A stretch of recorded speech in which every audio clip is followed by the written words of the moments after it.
जय गुरु जी, शुक्राना गुरु जी, मेरी प्यारी संगत जी, गुरु जी का अनंतम अनंतम शुक्राना, लख लख बार शुक्राना। संगत जी, गुरु जी ने हमें देखो कितना प्यारा परिवार बना के दिया है। गुरु जी ब्लेस 777 संगत। संगत जी, इतना प्यारा परिवार कहीं नहीं मिलेगा, कहीं नहीं मिलेगा, क्योंकि इतनी ब्लेसिंग है ना इस परिवार में। कितने प्यार भरे सत्संग आते हैं, कितने पॉजिटिव सत्संग आते हैं, कितनी अच्छी अच्छी चीज़ें होती हैं।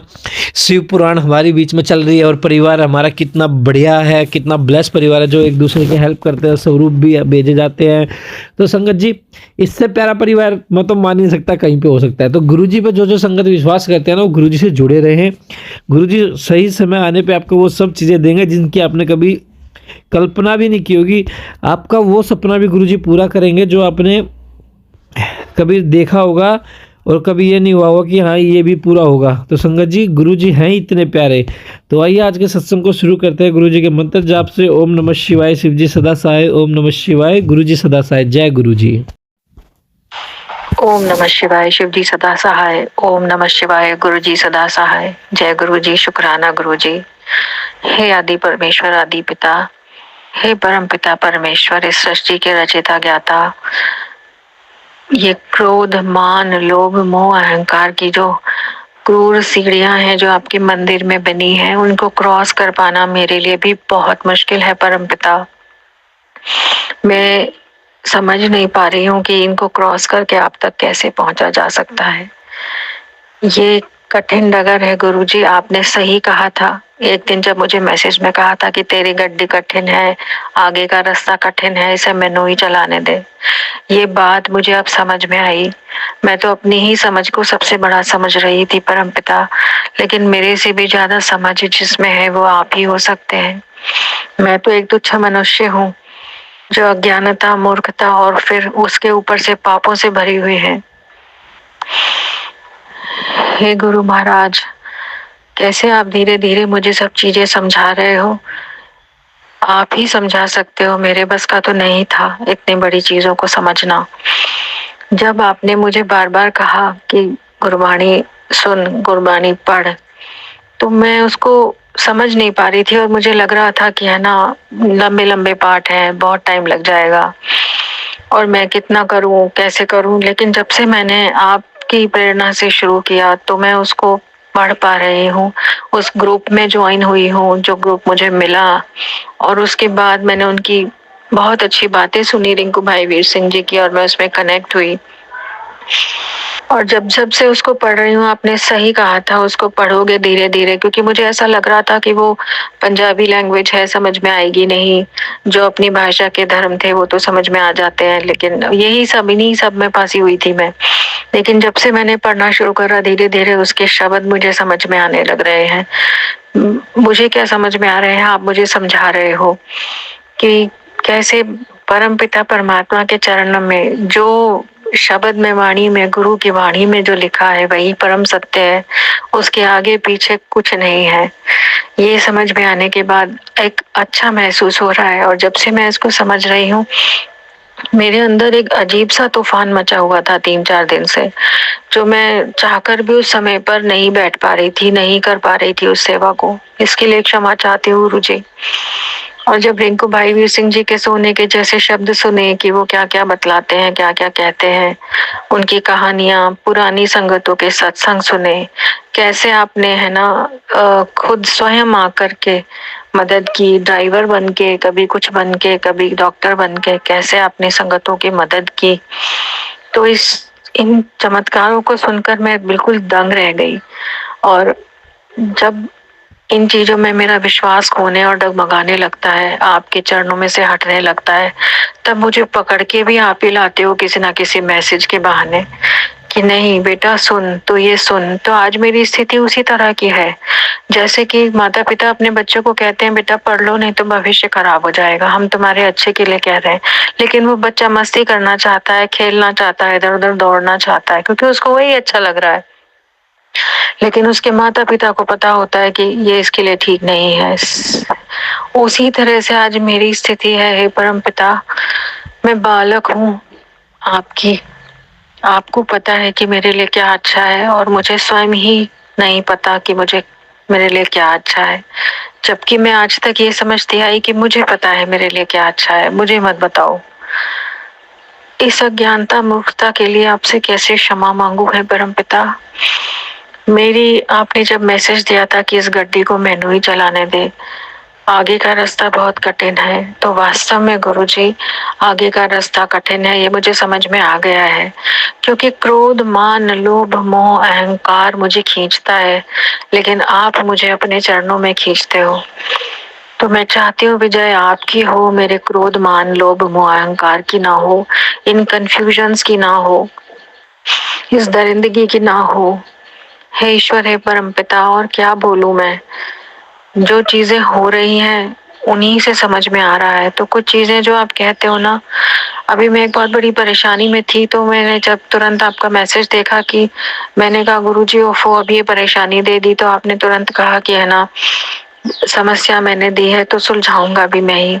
लेकिन मैं फिर भी उसे खुद सुलझाने में लगी हुई थी, प्रार्थना हर तरह से करने में लगी हुई थी, लेकिन फिर यही समझ में आया कि आपका मैसेज फिर से याद आया कि नहीं, परेशानी मैंने दी है तो सुलझाऊंगा भी मैं ही। तो बस आप जो कहते हो ना कि अपना भांडा साफ रख, नीवा होके चल, ये दो बातें बहुत ही सोने के अक्षर हैं, सोने की बातें हैं। इन्हें मैं निरंतर समझ सकूं, इनका जाप कर सकूं, तो ही मेरे लिए सर्वश्रेष्ठ है। बस यही समझ पाई हूँ मैं।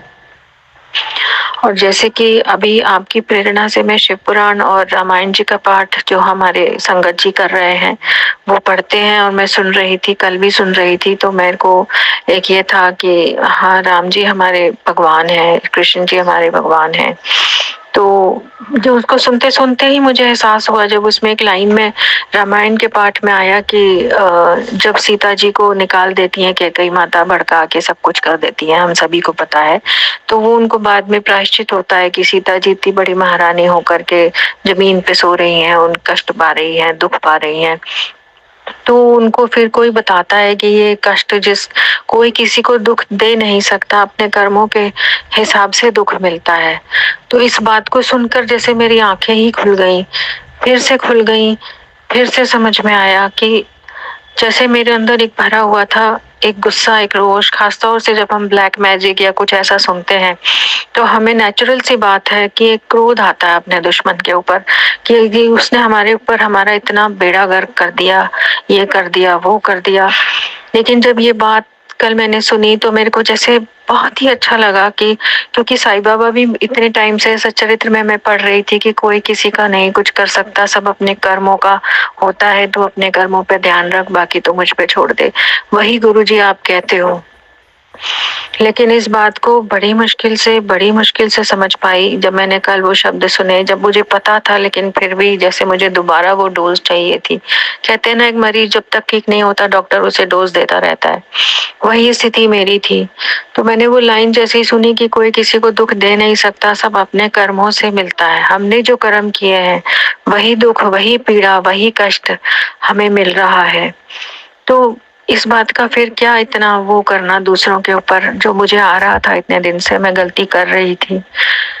इस बात को इस तरह समझाने का अनंतम शुक्राना गुरुजी कि मुझे समझ में आया कि जो भी कष्ट पीड़ा या ब्लैक मैजिक या जो कुछ भी है वो सब मेरे ही कर्म है। जब सीता जी इतनी बड़ी रानी, इतनी पतित पावनी महिला जो स्वयं राम जी की पत्नी थी, राजा जनक जिनके पिता थे, जिन राजा जनक एक ऐसे ही व्यक्ति थे जिन्होंने है ना सारे कर्म अपने दूर कर लिए थे, सारे कर्मों से मुक्त हो गए थे, क्योंकि मैंने ही पुराणों में ही सुनी है ये बात। तो ऐसी पतित पावनी महिला के भी कर्म थे, तो मैं तो क्या चीज हूँ गुरुजी। ये बात मुझे पता थी, लेकिन फिर से इसका ज्ञान दिलाने का शुक्राना गुरुजी। अब मैं कोशिश करूंगी कि मैं इस पे चिंतन कर सकूं, चिंता ना करूं, निरंतर जाप कर सकूं। पाठ में पढ़ती हूँ, सुखमनी साहिब जी सीख रही हूँ, जपजी साहिब सीख रही हूँ, तो ऐसा लग रहा है जैसे जिंदगी के सारे पहलू दोबारा से सीख रही हूँ। आपके चरणों में रहकर ये सब सीखने को मिल रहा है, क्या ये कम शुक्राना है? और मैं क्या शुक्राना कर सकती हूँ? शुक्राना करने लायक तो शब्द भी नहीं है, इतनी ज्ञान बुद्धि समझ भी नहीं है कि आपका शुक्राना कर सकें ढंग से।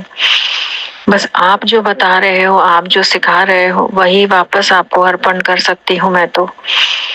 कि आपने जो बतलाया सिखलाया कि कितना क्रोध, मान, लोभ, मोह, अहंकार द्वारा जनित होकर हमसे अत्यंत पाप हुए, अनगिनत पाप इस जन्म में हुए और पिछले जन्म में हुए, उनकी क्षमा मांगना, उनका प्रायश्चित करना बड़ा मुश्किल हो रहा है गुरुजी, बड़ा मुश्किल है। वास्तव में ये गड्डी आप ही चला लो गुरुजी, इस गड्डी को मैं आप ही को सौंपती हूँ गुरुजी। करता धरता मैं आज तक स्वयं को मानती रही कि मैंने ये किया, मैंने ये किया, पर इस मैं से भी छुटकारा नहीं हो पा रहा है। इस मैं से छुटकारा दिला दो गुरुजी, जिससे कि मैं ये कह पाऊं ये गुरुजी ने किया, ये गुरुजी ने किया। मैं स्वयं को नहीं बल्कि अपने परम पिता को वडियाइयां दे पाऊं। ये मैं धीरे धीरे कम हो जाए और मेरा परम पिता का सारा मान, सारी बड़ाई हो जाए मेरी इस जीवन के थ्रू, जो आप कर रहे हो, जो आप लिख रहे हो, जो ज्ञान मुझे दे रहे हो, इसका शुक्राना गुरुजी। साईं बाबा और गुरुजी का जितना शुक्राना करूं उतना कम है। कुछ चीजें हैं ना जो आप कहते हो कि मैं प्रैक्टिकल गुरु हूँ, वो वास्तव में बिल्कुल सही बात है। आपने कहा था कि आप रसिक वैरागी हैं। रसिक यानी कि जीवन के सारे जो काम, धर्म, अर्थ, काम, मोक्ष, ये सब चीजें भी हमें सीखनी है। धर्म, अर्थ, काम मिल होते हुए हम मोक्ष की तरफ कैसे जा सकते हैं, ये रास्ता निकाला है आपने मेरे लिए गुरुजी। इसका मैं कैसे शुक्राना करूं? क्या मैं इस लायक भी हूँ? मैं तो कई बार यही सोच में पड़ जाती हूँ कि किस तरह से मैं निरंतर आपके चरणों में पड़ी रहूं, उनका ध्यान करती रहूं। बस इतना ही मेरे लिए काफी है। और जो सांसारिक चीजें हैं वो जो आप कर ही रहे हो मेरे लिए, लेकिन ये जो परम ज्ञान मुझे प्राप्त हो रहा है, ये जो चीजें मुझे धीरे धीरे समझ में आ रही हैं, ये बहुत बड़ी बात है गुरुजी। ये आज की इस कलयुग में मेरे जैसे तुच्छ मनुष्य के लिए समझना बहुत मुश्किल काम है गुरुजी। बस इसी तरह मेरा रास्ता मुझे दिखाना गुरुजी। मेरी जहाँ मैं भटकूं, जहाँ अंधेरों में पड़ूं, वहां मेरे लिए टॉर्च बना देना गुरुजी, क्योंकि ये सब करना मेरे बस की बात नहीं है। मेरे से तो ना जाने कितने अनगिनत पाप हुए हैं, जिनकी गिनती भी नहीं है। पिछले जन्मों से देखूं तो कुछ भी नहीं पता है। तो ये जब चीजें मेरे को समझ में आती है ना कि हमारा जब जन्म हुआ, क्या हमारी इच्छा से हुआ? हम चाहते थे ऐसे माँ बाप हो, ऐसा घर हो, इतना खाने को हो, इतना पहनने को हो? नहीं, कुछ भी नहीं था हमारे बस में। हमारा मरण होगा तो साईं बाबा कहते हैं कि सुसाइड की मत सोचो और कर्म बढ़ जाते हैं। सुसाइड, इससे अच्छा जो कर्म है वो इस जन्म में ही झेल लो। तो कितनी अच्छी बात है ये, क्योंकि हमारा मरण भी हमारे हाथ में नहीं है। अगर हम इन चिंताओं परेशानियों से मुक्त होकर मरण की सोचें तो वो भी इजी नहीं है। तो सबसे अच्छा रास्ता यही है कि गुरु के आदेश पे चलना सीख लें, गुरु के आदेश में, गुरु की रजा में रहना सीख लें कि तूने जिस हाल में रखा है परमात्मा, ये तेरी मर्जी है, तो इसमें मैं कौन होता हूँ या मैं कौन होती हूँ? तो वो जिस रास्ते पे चलाई चले जा रहा है, बस उसी रास्ते पे चलाई चल। हे परम पिता परमात्मा, बस तू इस गड्डी को मत छोड़ना। आज मेरी हालत उस अर्जुन की तरह ही है जो सब तरफ से हार खा के आपके चरणों में हे वासुदेव पड़ गया है कि हे वासुदेव मुझसे अब नहीं होगा, अब आप आगे, आप संभालो। और फिर किस तरह से वासुदेव ने उसके सारथी बनकर, स्वयं परमात्मा ने सारथी बनकर मदद की। ये बहुत बड़ी बात होती है एक भक्त के लिए, ये बहुत बड़ी बात होती है। साईं बाबा ने भी यही सब मुझे सिखाया था, लेकिन उसमें और अच्छी तरह से आपने गहरा रंग डाल दिया, रोशनी डाल दी। आपने सिखा दिया कि बच्चे ये सब ऊपर ऊपर से कर रही है, तो अभी अंदर की गहराई नहीं आई है और वास्तव में नहीं आई है। अभी अंदर का भांडा और ये सब चीजें साफ करना मेरे लिए बहुत मुश्किल हो रहा है गुरुजी।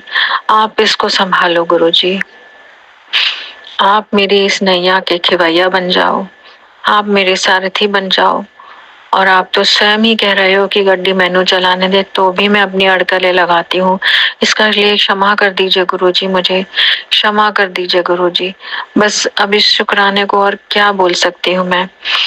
कितना कुछ सीखी हूँ मैं रामायण का पाठ सुनकर कि ये सारी स्थितियां जो हमारे साथ हो रही हैं जीवन में, जीवन की कठिनाइयां, परेशानियां, वो सब भगवान के साथ भी आई हैं।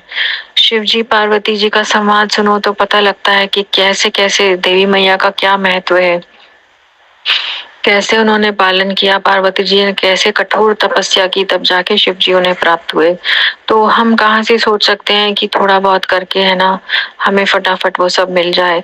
उसके लायक मेहनत भी तो करनी है और उतनी शिद्दत भी तो दिखानी है। ये सब मुझे नहीं आता गुरुजी, आप मुझसे करवा रहे हैं, आप ही मुझसे सब समझा रहे हैं, आप ही मुझसे बुलवा रहे हैं।